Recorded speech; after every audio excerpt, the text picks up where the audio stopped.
In the days following the German surrender, Berlin ceased to be an active front, but it remained a dangerous place for the civilian population. The city was teeming with armed soldiers, with overlapping chains of command, constant rotations, and an administration still under construction. In that context, what happened to many German women was not an isolated incident during the entry, but an experience that stretched over weeks, with variations depending on the neighborhood and the type of unit controlling each area. Sexual violence, looting, and coercion occurred within a broader landscape. Hunger, internal displacement, food lines, destroyed homes, and a society struggling to survive without a functioning state. Soviet power in Berlin was consolidated through local commands. Each district needed a point of authority that could issue orders, control movements, requisition property, coordinate basic services, and organize forced labor. In parallel, the military police, rear guard units, and security organs operated, with tasks that included the capture of wanted Nazi personnel, the control of prisoners, the surveillance of sabotage, and internal discipline. That structure, in theory, was supposed to reduce violence against civilians because it allowed for the punishment of crimes committed by soldiers. In practice, it initially functioned inconsistently. The city was too large, the priority was to stabilize the occupation, and the actual capacity for supervision depended on the will of the commanders and the level of disorder within each unit. For women, vulnerability was concentrated in very specific times of the day and in repeated scenarios. The first was the night, when the curfew was difficult to enforce in dark streets, without public lighting, with buildings without doors or windows, and with patrols that could be both a protection and a threat. The second was the transit through stairs, courtyards, and corridors of collective buildings where dozens of people lived crowded together. The third was the search for water and food, a daily and obligatory activity that involved moving along predictable routes, queuing and exposing oneself. The fourth factor was the presence of alcohol, which was not the sole cause, but it did accelerate the chaos. Looted warehouses, discovered storage facilities, bottles circulating among soldiers and civilians, and victory celebrations that mingled with the misery of the defeated city. The Soviet response to crimes against civilians was not non-existent, but it was inconsistent. There were explicit orders against looting and violence, and there were severe punishments, including executions, for some cases considered exemplary or politically damaging. At the same time, many crimes went unreported, uninvestigated, or unpunished on the ground. The reason was simple. Reporting could expose the victim to further reprisals, and it also meant finding a channel of authority that actually worked.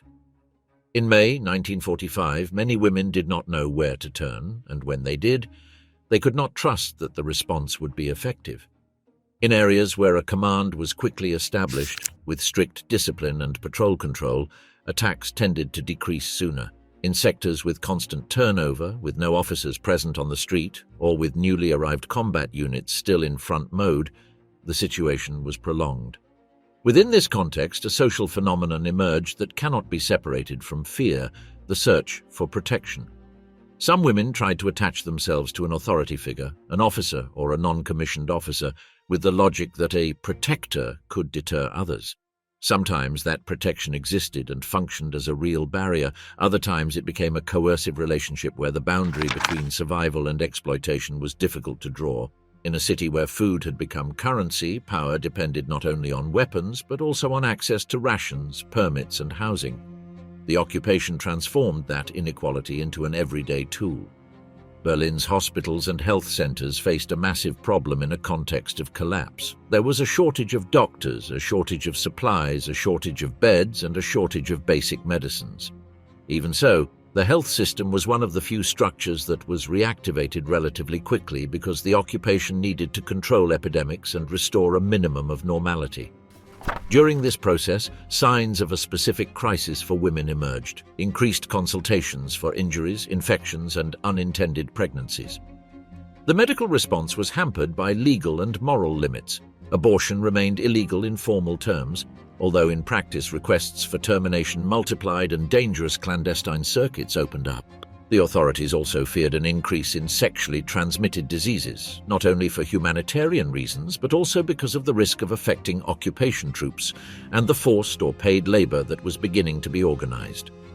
In parallel, the Soviet authorities and the new German administrators appointed under their supervision implemented population control measures. Registrations were required, neighborhood offices were ordered to reopen, local mayors were appointed, and a German police force under surveillance was reconstituted. It is important to understand that this police force was not born as civil protection in the modern sense. It was born as a tool of order under occupation, with priority given to the control of markets, circulation, and compliance with labor orders. Even so, its existence began to offer in part a channel for complaints and a deterrent presence in some areas. The limitation was obvious. The German police lacked real power against Soviet troops and for weeks had very little room for maneuver. Another dimension was housing. The requisitioning of apartments for officers and Soviet dependencies created forced movements within the city. Entire families were concentrated in smaller spaces. Women alone or with children were left in overcrowded conditions, and the lack of doors, locks, and windows meant that the house ceased to be a border. In many buildings, neighborhood watch groups, surveillance shifts, and improvised alarm systems were organized. That community fabric did not eliminate the risk, but it showed a rapid adaptation. When the state collapses, protection becomes a matter of hallways, stairwells, and agreements between neighbors. The climate of fear was also fueled by uncertainty about the political future. In May and June of 1945, there was still no stable division of Berlin into sectors fully administered by the occupying powers. There were general agreements, but the effective presence in each neighborhood depended on the actual occupation and ongoing negotiations. For the women, that uncertainty was concrete. They didn't know if Soviet control would be permanent, if the British or Americans would arrive in their area, if they could move to a safer district, or if that move would be considered illegal. Many relocation attempts failed due to lack of permits or controls on bridges and avenues. By the end of June, the Soviet occupation of Berlin had consolidated more mechanisms of discipline, more regular patrols, clearer chains of command, and an administration that was beginning to sustain food distribution, compulsory labor, and the reopening of essential factories. In several districts, the number of attacks tended to decrease as the garrison stabilized and it became more costly for a soldier to act without consequences. But the decrease did not mean disappearance, and the social damage was already in place. Persistent fear, traumas, silences, and a daily life reorganized around avoiding risks, getting rations, and finding a minimal form of protection. On July 4, 1945, while the final arrangements between the victorious powers were being completed, the movements began that would make effective the entry of British and American troops into their assigned sectors of Berlin. Arrival of British and Americans, partial Soviet withdrawal, and new rules. The most visible change in Berlin after the first weeks of Soviet occupation did not come from a return to normality, but from a redistribution of power. At the beginning of July 1945, British and American troops began to enter the sectors that had been assigned to them, while Soviet units withdrew from those areas to concentrate in the eastern sector and in their agreed positions. The transfer was not a simple movement of lines on a map. It modified patrols, schedules, permits, markets, contacts, and above all, the perception of security in the neighborhoods that changed occupants. For many Berlin women, the division by sectors translated into a practical phrase, "Others rule this street," and that difference altered daily routines and risks. The partial Soviet withdrawal had an immediate effect on urban life because it reduced the presence of troops in certain districts and replaced direct military authority with another chain of command. Western occupation did not eliminate violence or abuse, but it did tend to impose a different discipline, more bureaucratic controls, greater concern for public image, and an administration that sought to stabilize the city quickly to avoid epidemics, famines, and collapses that would affect all of occupied Europe. In the neighborhoods that came under British or American control, many women interpreted the change as an opportunity to breathe, although the city remained dangerous for structural reasons: hunger, ruins, lack of housing, crime, illegal markets, and mass displacements. The division of Berlin also created a new problem: mobility. In theory, the city remained a unit, but in practice, controls, permits, and checkpoints multiplied. Women trying to move to an area perceived as safer or with better access to food encountered administrative barriers, and the reality that available housing was minimal. Many buildings were destroyed or requisitioned, others were occupied by several families at once. And in all of them there was the fact that the authority could reassign spaces according to military needs. In that context, relocation was not a free right, but a constant negotiation, and women without contacts or useful work papers had less room to move. At the same time, the black market became part of the urban fabric. It was not a marginal phenomenon, but an informal economic system that grew because official rationing was insufficient and because the German currency lacked stable value. The exchanges were organized around cigarettes, alcohol, canned food, soap, fabrics, and medicines. For women, that market was a double trap. It was a way to survive, but also a stage for exposure. Going to a barter point involved crossing streets, encountering soldiers, common criminals, intermediaries, and entering into dynamics where the female body could be treated as part of the price or as an objective of coercion. At the same time, many women developed strategies to reduce the risk, traveling in groups, changing routes, using peak traffic times, and negotiating with trusted intermediaries when they existed. The arrival of new authorities also reshaped the way in which people talked about what had happened in the previous weeks. In the first few months, sexual violence and assaults did not become an open public issue, partly out of shame and trauma, partly out of fear of retaliation, and partly because the social priority was survival. But the division into sectors created differences. In Western areas, health reports and administrative concerns about sexually transmitted diseases, pregnancies, and hospital care began to circulate. In Soviet areas, the issue was even more difficult to formulate publicly, both for political reasons and because of the power imbalance between the civilian population and the occupying force. In both cases, silence prevailed, with exceptions: private conversations, medical records, individual testimonies, and rumors that circulated through buildings and rationing lines like a shared code. At the same time, the post-war administration began to need manpower. Berlin had to clear debris, repair roads, reopen water plants, rebuild bridges, improvise transport, and reactivate basic services. The occupation promoted compulsory or semi-coercive labor in cleaning and reconstruction tasks, and women played a central role in this. The so-called women of the rubble were not a romantic category that emerged immediately, but a reality of necessity. Crews with shovels, wheelbarrows, and hands, moving bricks in long days, sometimes under the supervision of local authorities and with rations as part of the payment. For many, the job offered a concrete advantage: papers that certified an essential function, access to more regular rations, and a certain degree of protection by being associated with an official structure. For others, it was a physical burden and a new space for exposure because it involved being on the street, in mixed work groups, and under military or police surveillance. The German police, rebuilt under occupation, grew as an instrument of everyday order. It was not a sovereign police force, but a limited force supervised and, in many cases, purged of former officers linked to the Nazi regime. Even so, their presence changed the street. More looting checks, more market surveillance, and gradually more intervention against common crimes. For women, this could mean a small increase in predictability, although the protection was not uniform. In Western sectors, the police and allied military courts tended to respond with more formal procedures. In the Soviet sector, the relationship between local police and Soviet authority was more direct and more politicized. The difference wasn't just one of style, it was one of real room for maneuver. Daily life was thus divided by a new geography. Home, work, and the black market were rearranged according to the sector. Some women tried to cross that geography in search of food or contacts. Others remained anchored in their neighborhood, adapting to the rules of the occupying force that they were assigned. This process also gave rise to new forms of vulnerability: civil criminality, which grew with social disintegration, gangs that looted empty homes, the theft of rations, and the exploitation of people desperate for food or protection. In certain districts, the night remained a dangerous territory even as the violence of soldiers subsided, because the ruins offered hiding places and because the police still could not control a destroyed cityscape. In September 1945, with the sector system already in operation and a minimal administration in place, Berlin entered a different phase.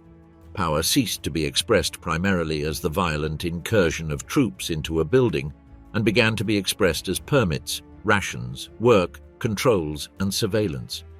For many women, the immediate danger of the first weeks transformed into another type of threat, a life marked by trauma, precariousness, and forced decisions where survival depended on exchanges, silences, and adaptations in a city that was no longer a capital but the administrative epicenter of a prolonged occupation. In late 1945, hospitals and health offices began to record more clearly the increase in unplanned pregnancies and the social pressure to find solutions in a city where the political future of Germany remained undefined. Health, forced pregnancies, the sex market, and crisis management. By the end of 1945, Berlin was no longer a city captured on the spot, but a city administered under occupation. This difference did not bring automatic relief for women. The immediate danger of the first few weeks had transformed into a continuous pressure, harder to pinpoint and more complex to resolve. Hunger, cold, overcrowding, a collapsed healthcare system, legal uncertainty, and a fractured social fabric where violence could resurface in different forms. For many women, the center of the problem ceased to be solely the street and became the body as a territory of consequences.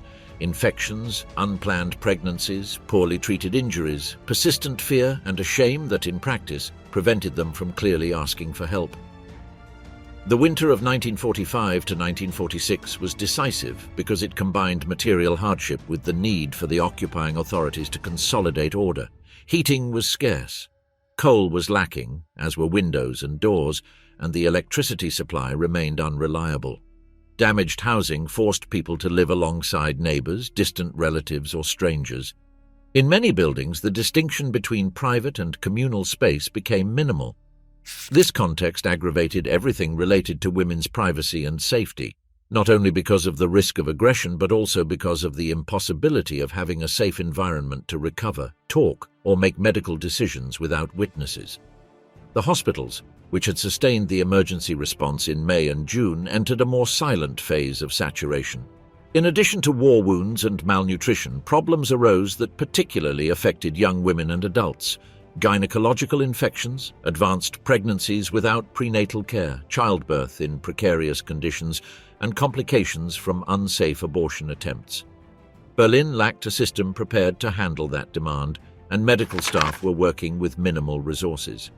Shortages of antibiotics, painkillers, surgical supplies, and poor hygiene increased the risk of long-term complications.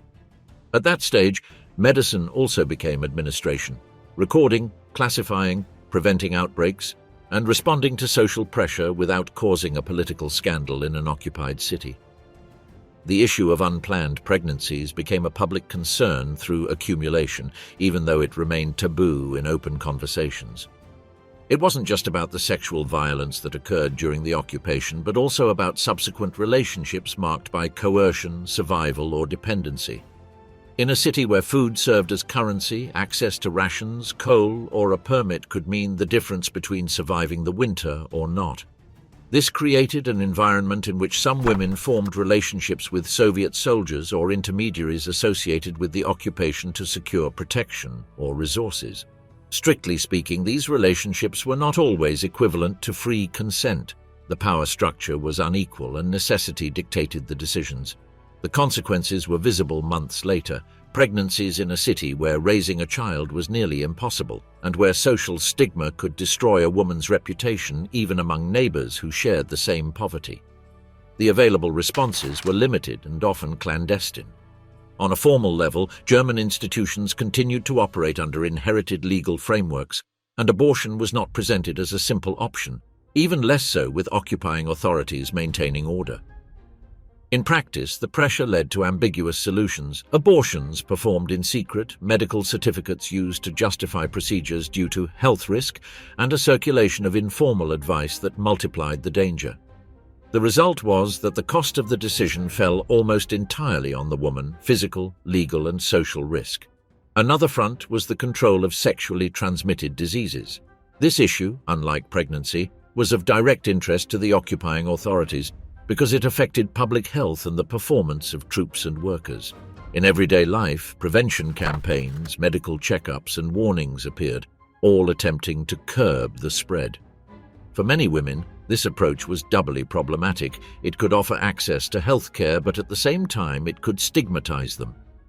Those suspected of prostitution, or those who came in with symptoms, were subjected to searches, interrogations, and surveillance that made medical care risky. In a city where rumor was a form of social control, the fear of being singled out could be enough to avoid a hospital even when experiencing pain or fever. In that context, the sex market was not a separate phenomenon but rather part of the informal system of survival. Prostitution existed before 1945, but the collapse of rations and the lack of income multiplied vulnerability. Some women offered sex in exchange for food, coal, cigarettes, or a place to sleep. Others were pushed by intermediaries or local criminal networks, which grew as the police force disintegrated. In the Soviet sector, moreover, the presence of a massive occupying force generated demand, and this demand was linked to the black market. The boundary between relationship, barter, and exploitation could shift from week to week depending on the neighborhood, the weather, and the availability of resources. On the administrative front, the Soviet occupation tended to prioritize stability, restoring work, maintaining order, and reactivating services. This had an indirect consequence for women. The reappearing state functioned as a disciplinary apparatus, not as a network of emotional support. Cleaning crews were organized, mandatory tasks were assigned, records were required, and traffic was monitored. For a traumatized woman, this environment offered little space to talk about what had happened, and yet daily life demanded constant public presence. Queues, jobs, offices, checkpoints. Under those conditions, silence became a coping mechanism. Many women did everything possible to erase traces, avoid filing complaints, avoid mentioning names, not record events in writing, and reconstruct an appearance of normality to protect themselves from the neighbor's gaze and the bureaucracy. The tension between memory and expediency was also evident in the way public morality was reconstructed.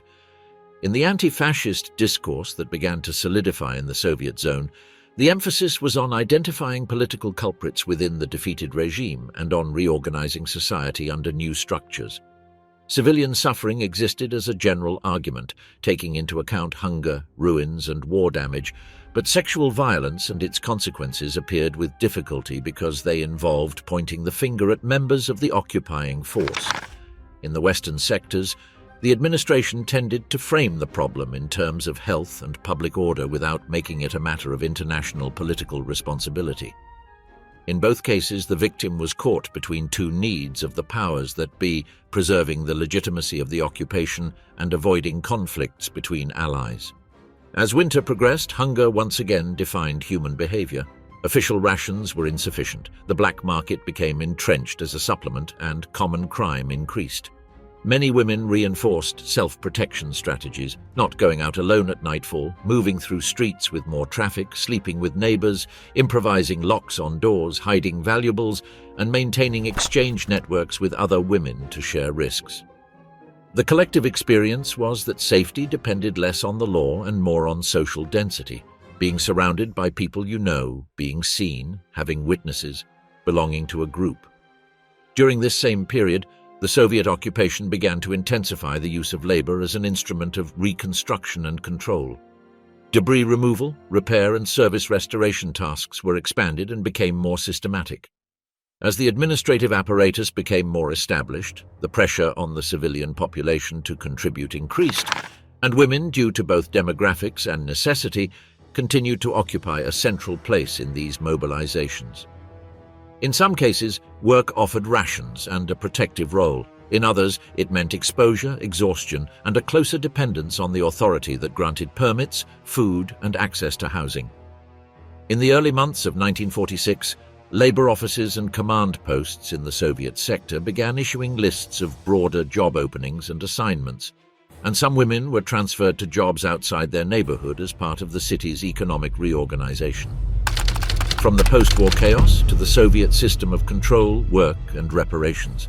As 1946 progressed, the weight of the Soviet occupation in East Berlin ceased to be expressed primarily as a troop presence on the streets and began to be expressed as administration. Real authority became concentrated in the Soviet military administration in Germany and in the network of local commands and offices that determined permits, rations, housing, and work. For German women, this shift was ambivalent. On the one hand, stabilization reduced the extreme unpredictability of 1945. Fewer chaotic incursions, more patrols with rules, more formal channels for paperwork.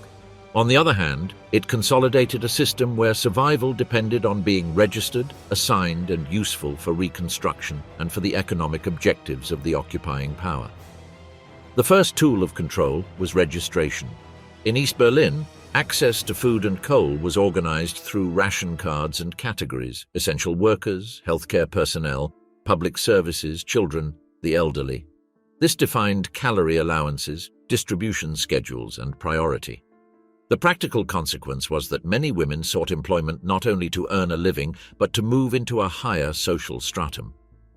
Meanwhile, the construction industry needed labor to clear debris, repair roads, reactivate water and electricity plants, and erect basic infrastructure. Work ceased to be a choice and became a mechanism of social control. Those who didn't work were left on the brink of survival. During that period, the figure of the rubble-clearing crews became part of the urban routine. It wasn't a symbol, it was logistics. Women, simply due to demographics and because men were lacking, were massively incorporated into manual removal tasks, brick by brick, cleaning beams, sorting materials, and transporting them in wheelbarrows. In many cases, the incentive was direct: rations, soup, coal, a work certificate. These certificates also served as relative protection. They provided an official reason for being out, avoided suspicion, and in an environment of constant checks, reduced exposure to arbitrary treatment. But they did not eliminate precariousness or physical exhaustion. 1946 was, for a huge number of Berlin women, the year of grueling work as a condition for staying on their feet. The second issue was housing. In the Soviet sector, requisitions and reassignments continued. Entire apartments were reserved for offices, officers' quarters, or administrative facilities. Other housing was distributed among displaced families, and many women were left in shared rooms without privacy and with makeshift doors. The occupation tended to treat housing as a state resource, not as a family space. This particularly impacted single, widowed, or separated women because they had less bargaining power in a system where the male head of household still held sway in the eyes of the bureaucracy and the community. The third, darker axis was the combination of political purges and administrative detention. Throughout 1945 and 1946, the Soviets established a system of arrests targeting suspected Nazis, officials, police personnel, members of regime organizations, and individuals suspected of sabotage or resistance. Some of those arrested were sent to special camps under Soviet control, where detention could occur without a trial and under harsh conditions. Although most of those arrested were men, women were also detained, especially those linked to party structures, the administration, or networks that denounced the previous regime. For the civilian population, the message was clear: the occupation not only rebuilt, it also redefined who was fit to exist publicly in the new order. In parallel, the political reorganization of the Soviet zone was consolidated. In 1946, the unification of leftist forces under a dominant structure was promoted, seeking to control trade unions, neighborhood committees, and labor offices. On a daily basis, this meant more mandatory meetings, increased social surveillance, and an administrative culture that permeated the building and the workplace. For women already burdened by the trauma of 1945, this new environment offered not a space to process what had happened, but an incentive to remain silent. Silence was a form of self-preservation in a system where speaking out could become a rumor, and a rumor could become a case file. Regarding sexual violence, 1946 was not an exact repetition of May 1945, but neither was it an end to it. With stabilization and stricter discipline, the incidents tended to decrease in frequency compared to the initial peak, although cases persisted and, above all, the social scar remained. The most visible consequence was the coexistence of three realities that were difficult to separate: women who had been assaulted during the takeover, women who had entered into relationships of dependency with soldiers or officials to secure food or protection, and women who were socially stigmatized without distinction between one thing and another. In a city of thin walls and endless queues, reputation became an instrument of community control. Many chose not to register anything, not to report crimes, not to leave their names in writing, and to rebuild an acceptable life for the outside world. That same year, another phenomenon became more evident: transfers and deportations linked to forced labor or reparations. The Soviet Union, devastated by the war, demanded material and industrial compensation, and part of that compensation included the transfer of machinery, the dismantling of factories, and also the use of German labor. There were prisoners of war, but there were also German civilians mobilized or interned in various labor camps. Among them were women, although their exact proportion varied by region and category. For the families, the effect was the same: bureaucratic disappearances, delayed notifications, and uncertainty about their fate and how long they were held. In East Berlin, the issue circulated as a persistent fear, not just that you might lack food, but that you might lose someone from one day to the next by an administrative order. Economic reconstruction in the Soviet zone also progressed with the creation of enterprises under direct or indirect Soviet control, and with a production orientation marked by the extraction of resources to the east. This resulted in increased labor pressure and a daily life organized around shifts, assignments, and controls. For many women, identity in 1946 came to be defined by their role in that system: registered worker, mother with a government ration book, essential employee, or surplus person without a clear quota. And in a rationing system, being surplus was a real threat. Towards the end of 1946, with the administrative apparatus more firmly established, the occupying state became more effective at imposing routines and maintaining surveillance, but also more capable of producing an appearance of normalcy.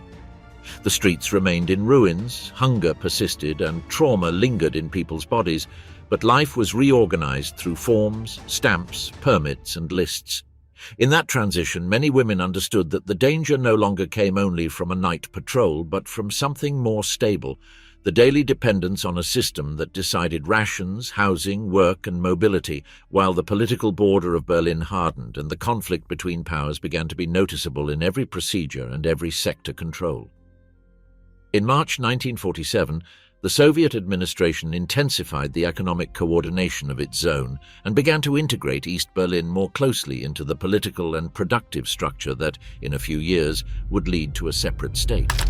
Normalization in the East, public silence, and the problem of the children of the occupation. That intensification in March 1947 did not feel like an abstract decree, but like a concrete reorganization of daily life in East Berlin. More forms, more stamps, more residence checks, more workplace inspections, and an increasingly direct relationship between conduct and access to resources. For many women, the Soviet occupation ceased to be an erratic presence and became a system. And when a system becomes entrenched, what changes is not only the street, but also what can be said, what should be kept silent about, and what in fact becomes unspeakable. In 1947, part of the Soviet effort focused on transforming Reconstruction into a political and social project, not merely a material one. Within this framework, a large mass women's organization, the Democratic Federation of German Women, DFD, was founded in East Berlin. It originated at a women's conference held in May 1947 and was aligned with the anti-fascist and re-education program promoted by the Soviet zone. The existence of the DFD did not mean that women controlled the political course. It meant that the new order wanted to control them. The official narrative promoted women as indispensable workers for building the city, educators of children in anti-fascist values, and the moral backbone of the community. For some women, this offered a space for participation and support networks. For others, it was a mechanism of social surveillance, belonging, attending, demonstrating reliability, and not being isolated in a city where isolation could become suspicion. At the same time, the policy of denazification became more clearly formalized. In August 1947, the Soviet administration issued guidelines to standardize denazification procedures in its zone. By early 1948, it had announced the end of that administrative phase. In everyday terms, this particularly affected many women who had worked in offices, schools, hospitals, post offices, or shops under the previous regime. Not all of them were activists, but the criterion of commitment could be defined by party affiliation, job duties, or complaints from neighbors. The result was widespread anxiety: losing one's job, losing the ration card associated with that job, or being trapped in a lower job category. For a single mother or a widow, this fall was not symbolic. It meant hunger, cold, and overcrowding. At the same time, the state under occupation had to manage a health crisis that had been dragging on since 1945. One of the most delicate issues was that of pregnancies linked to sexual violence and the social pressure to terminate them in a devastated country. In the Soviet zone, from August 1945, abortion was permitted after rape, although proving the origin of the pregnancy was difficult and many cases ended up being resolved with medical criteria, testimonies, or specific judicial decisions. The measure existed, but it didn't solve the underlying problem. The stigma, the fear of speaking out, the lack of healthcare resources, and the enormous power imbalance between victim and occupant.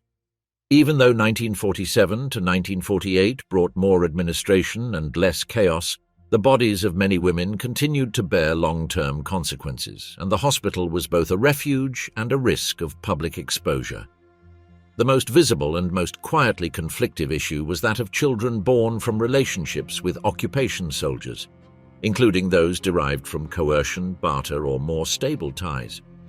In the social language of the post-war period, labels appeared for these children, and with them came moral hierarchies. In the eyes of the neighborhood, a widow with a German son was not the same as a woman with a son associated with the Soviet occupier. That child could become walking proof of a story his mother wanted to hide in order to survive. Social condemnation didn't need a court. The stares on the stairs, the whispers in the breadline, the suspicion at work were enough.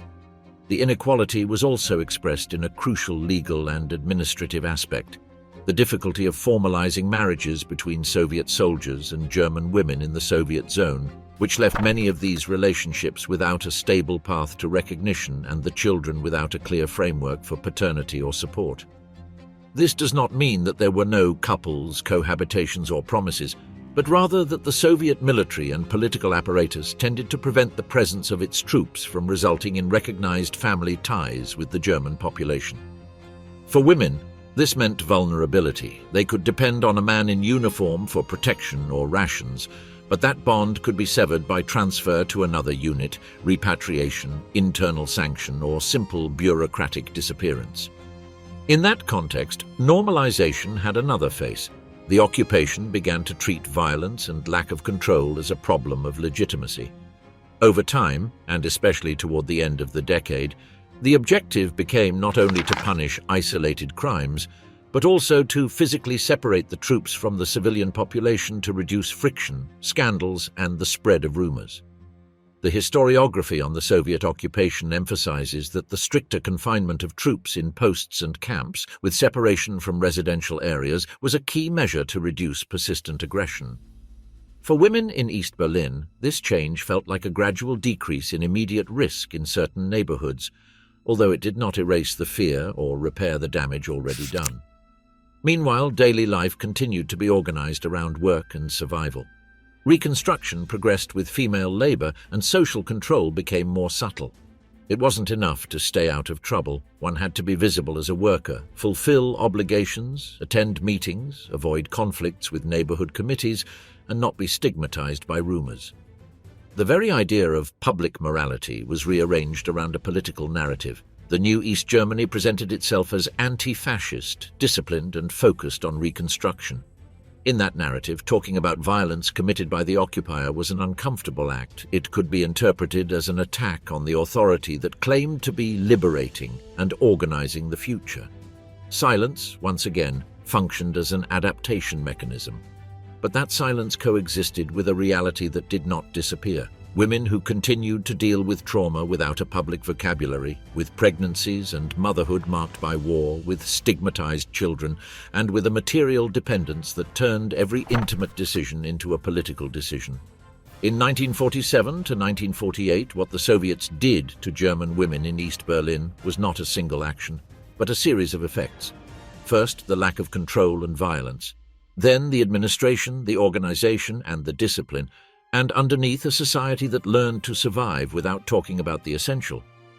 On June 24, 1948, when the conflict between powers shifted to the logistics of Berlin and the blockade began that isolated the western sectors by land, the city once again became a battlefield, but this time of rations, routes, and civil resistance.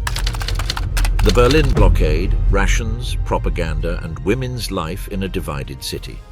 On June 24, 1948, the latent crisis between the former Allies turned logistical. The Soviet Union blocked access by rail, road, and waterways to the western sectors of Berlin. In practice, the city ceased to be merely occupied territory and became a daily test of civil resistance. For Berlin women, both in the West and the East, this change did not translate into tanks and street fighting as in 1945, but into something slower and more persistent. Longer queues, more calculated hunger, more closely monitored movement, and political pressure that seeped into the kitchen, the ration book, and their reputation. In the western sectors, the immediate consequence was shortages.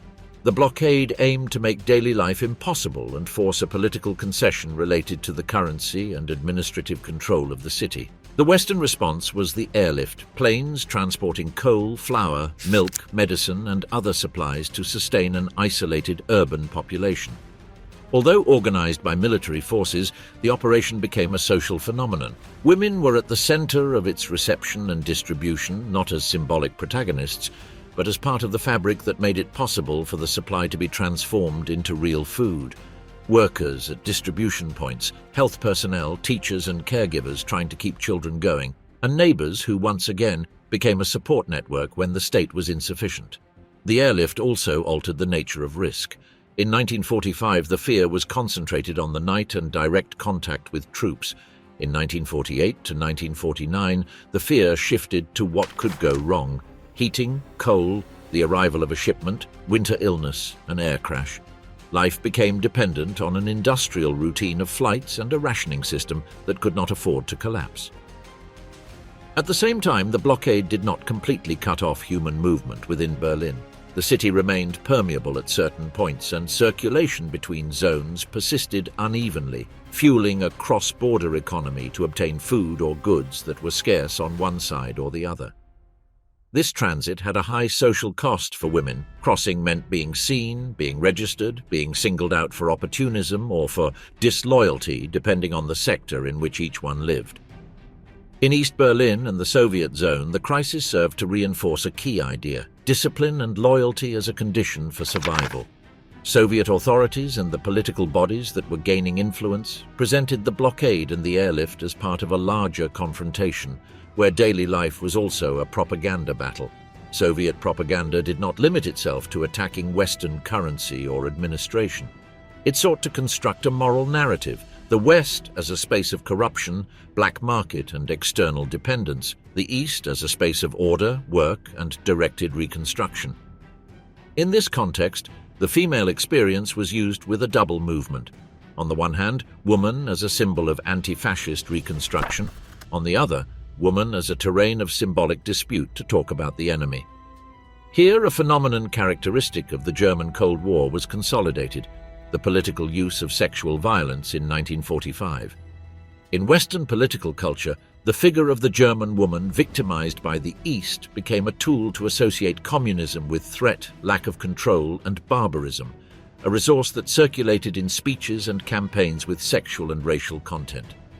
In the East, the issue became uncomfortable for opposite reasons. Fully acknowledging it meant pointing the finger at the occupying force.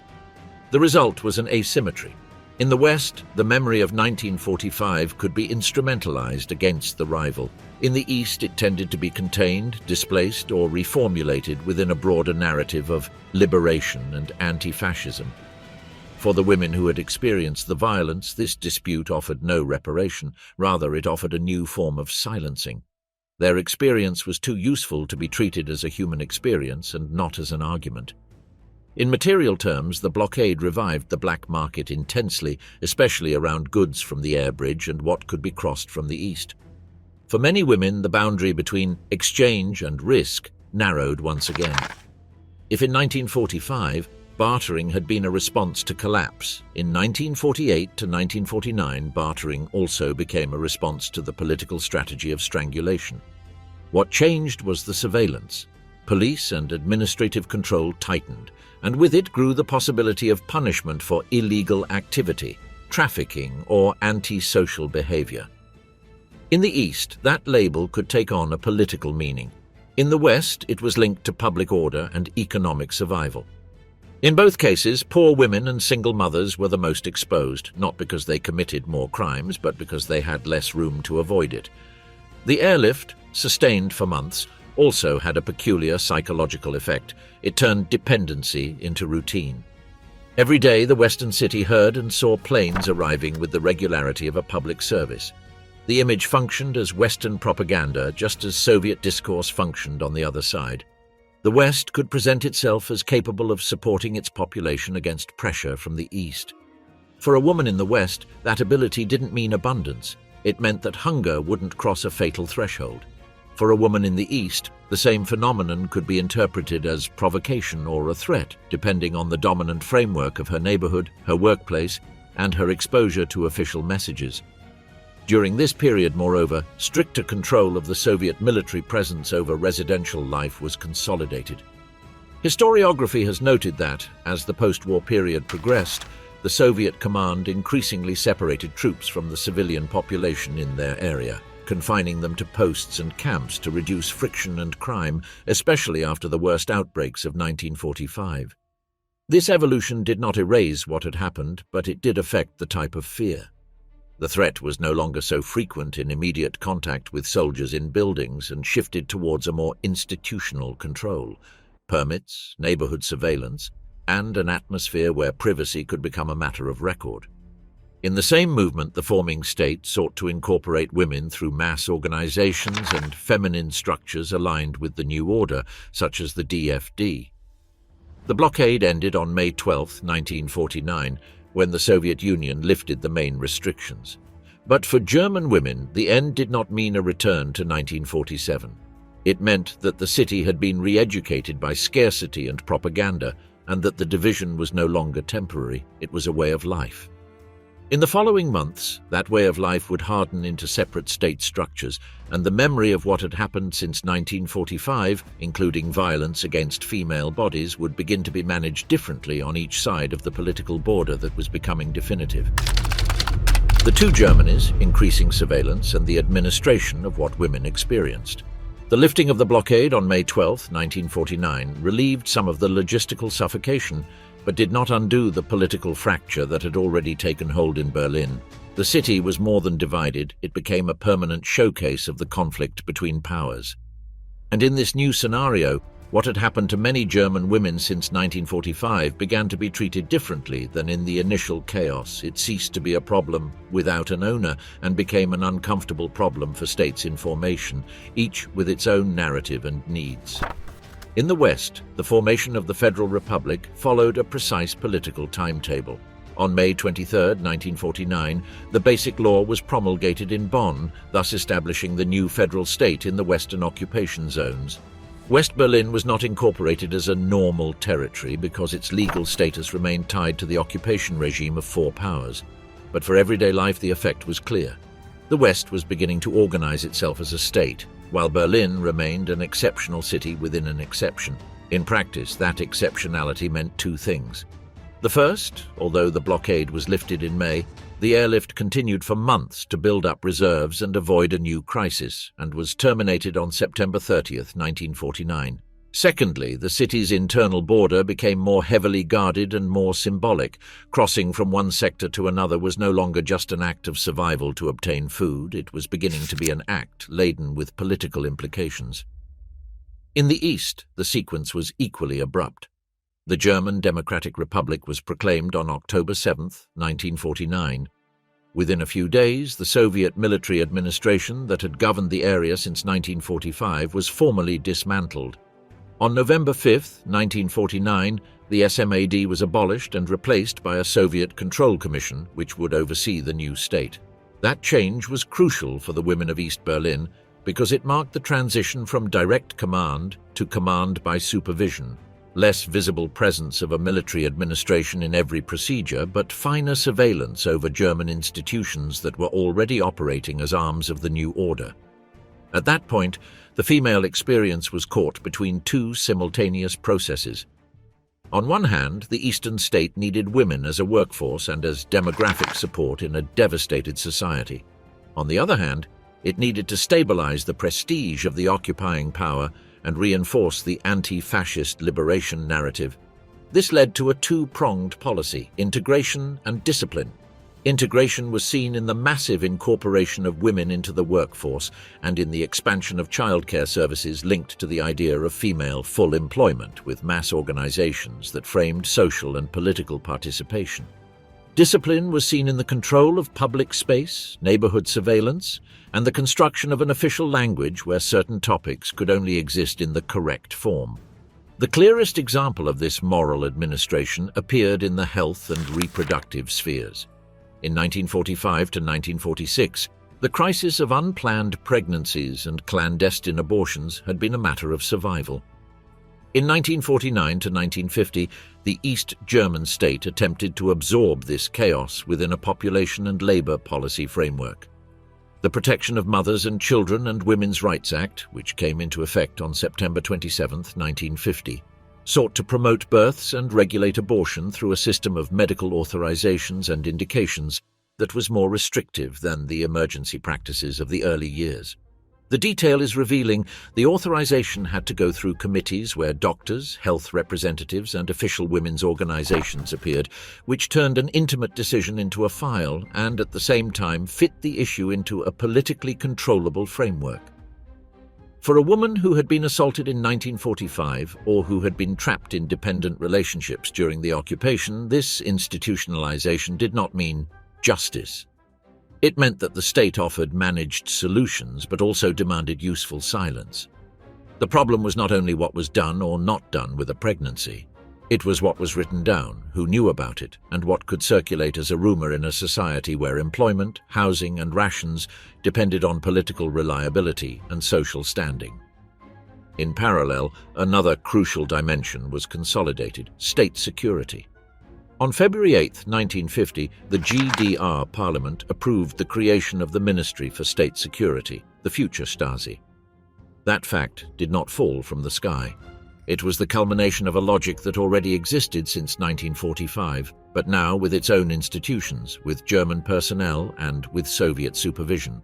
The consequence for women was indirect but profound. In a neighborhood where a stairwell already functioned as a moral tribunal, the existence of a security apparatus increased the cost of speaking out, of reporting, and of maintaining incorrect versions. The violence of 1945 in the East did not disappear from the body or from fear, but it was relegated even more to the private sphere, to fragmented conversation, to testimony without public outlet. In the West, social treatment tended to follow a different path, not outright rejection, but rather displacement. The priority was to rebuild institutions, stabilize the economy, and establish a new democratic legitimacy. In that environment, many women who had suffered violence encountered a similar problem for different reasons. The stigma was still active, reporting was difficult, and the issue was mixed with the collective need to move on. However, the existence of a political adversary presented a temptation to turn suffering into proof of the enemy's character. This instrumentalization did not guarantee real support for the victims. Often it served for propaganda without translating into reparations, psychological treatment, or lasting social recognition. For women with children born during the occupation, the late post-war period was especially harsh. Discrimination against war children and their mothers was a well-known pattern in many occupation contexts. The connection to a foreign soldier, real or perceived, could be interpreted as treason and led to social isolation. In East Berlin, moreover, the scope for family formalization was narrow because the Soviet system did not encourage occupation to result in recognized family ties, and the repatriation or transfer of military personnel left mothers and children without support or practicable parenthood within the bureaucracy. This reality consolidated a specific form of female precarity. Not only poverty, but poverty marked by a public stigma that is difficult to erase. Thus, between 1949 and 1950, the question, what did the Soviets do to German women, was no longer answered only with the initial list of abuses, but with something colder and more sustained. They created a political order in which the female experience was subordinated to the legitimacy of the occupier and the project of the new state. There was less visible chaos than in 1945, but more structure to monitor, classify, and frame. While the West consolidated its federal state, the East consolidated its socialist state overseen by Moscow.